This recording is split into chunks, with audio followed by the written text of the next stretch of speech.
সকাল হতে না হতেই রেডি হতে বসে পড়েছি। কি বুঝতে পারছো না?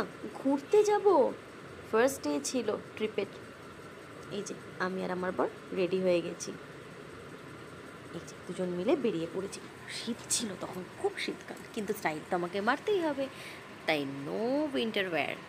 কিন্তু আমার বরকে দেখো, একদম জ্যাকেট পরে রেডি, ফুল প্রোটেকশন নিয়ে। আমরা আজকে যাবো একটা শিব মন্দির দেখতে। এখন তো বলবো না, আগে দেখে নাও। এটা আমাদের টেরেস, আমাদের যে হোটেল ছিল আমাদের রুমের পাশে এই টেরেসটা অ্যাটাচড ছিল। এই যে এই টেরেসের এখানে বসে ডাইনিং টেবিলের মতন ব্যবস্থা করা আছে, এখানে বসে সবাই খেতে পারবে। কিন্তু টেরেসটা এত সুন্দর সাজানো ছিল ফুলের গাছ দিয়ে, একদম পরিপাটি, খুব সুন্দর লাগতো ভিউটা। ওখানে কিছু একটা বিল্ডিং ছিল যেটা আমার বর আঙুল দিয়ে দিয়ে ইন্ডিকেট করে দেখাচ্ছিল। এই দেখো, ছাদের মধ্যে একটা ছোট্ট জায়গাতে ভোলেনাথ বসে আছে। দেখো, প্রণাম করে নাও সবাই। আর সেই ভোলেনাথকে ঘিরে হাজারো রকমের ফুল, এক প্রকার একটা ছোট্ট বাগান মতন বলতে পারো। এক ফালি স্নিগ্ধতা সকাল সকাল আমরা রোজ উপভোগ করতাম। এরকম লাল গোলাপ, আবার সাদা রঙের গোলাপও আছে। সব নিয়ে খুব সুন্দর একটা স্নিগ্ধ পরিবেশ। বেরিয়ে পড়লাম আমাদের মন্দির যাওয়ার উদ্দেশ্যে। গুড মর্নিং কচ্ছপ, গুড মর্নিং বলতে চলে এসেছি। শুধু এখানে কচ্ছপ না, এছাড়া অনেক বড় বড় অনেক অ্যাকোয়ারিয়াম ছিল, যেখানে আরও অনেক মাছ ছিল। যেমন এখানে একটা অ্যাকোয়ারিয়ামে রয়েছে কিছু উইডো ফিশ আছে, এখানে রয়েছে অনেক শার্ক রাখা ছিল, প্রায় 10টার মতন শার্ক তো হবেই। এত সুন্দর লাগছিল জায়গাটা যে ওখান থেকে আসতে মন করছিল না।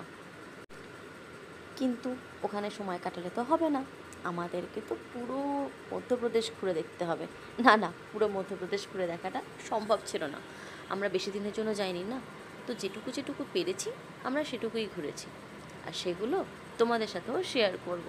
চলো এখন তাড়াতাড়ি নিচে গিয়ে বেরিয়ে পড়ি আমাদের প্রথম দিনের ট্রিপের উদ্দেশ্যে। আমরা বেরিয়ে পড়েছি, ব্যাস গাড়িতে উঠেও পড়েছি। এবার পৌঁছে গেছি আমরা আমাদের ডেস্টিনেশন কাচনার সিটি। জায়গাটার নাম হচ্ছে কাচনার সিটি। এই যে ইনি ভেল বিক্রি করছিলেন, সেই নিয়ে আমি ওনার সাথে একটু গল্প করতে ব্যস্ত হয়ে পড়েছিলাম। উনিও গল্প করছিলেন, খুব ভালো মানুষ। আমরা দুজন একসাথে গল্প করছিলাম, আর এই ভেলটা বানাচ্ছিল আমার বরের জন্য। এই যে এখানে আমরা এসে গেছি কাচনার সিটির যে শিব মন্দিরটা আছে সেই শিব মন্দিরের উদ্দেশ্যে। ঘুরতে ঘুরতে এখানে আমরা চলে এলাম।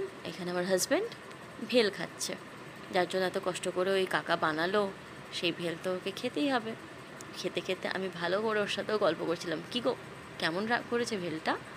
বলছে ভালো হয়েছে, সুন্দর হয়েছে। কথা বলতে বলতে ওর ভেল খাওয়াও প্রায় শেষের পথে, আর ওকে তাড়া মারছিলাম, তাড়াতাড়ি করো তাড়াতাড়ি করো।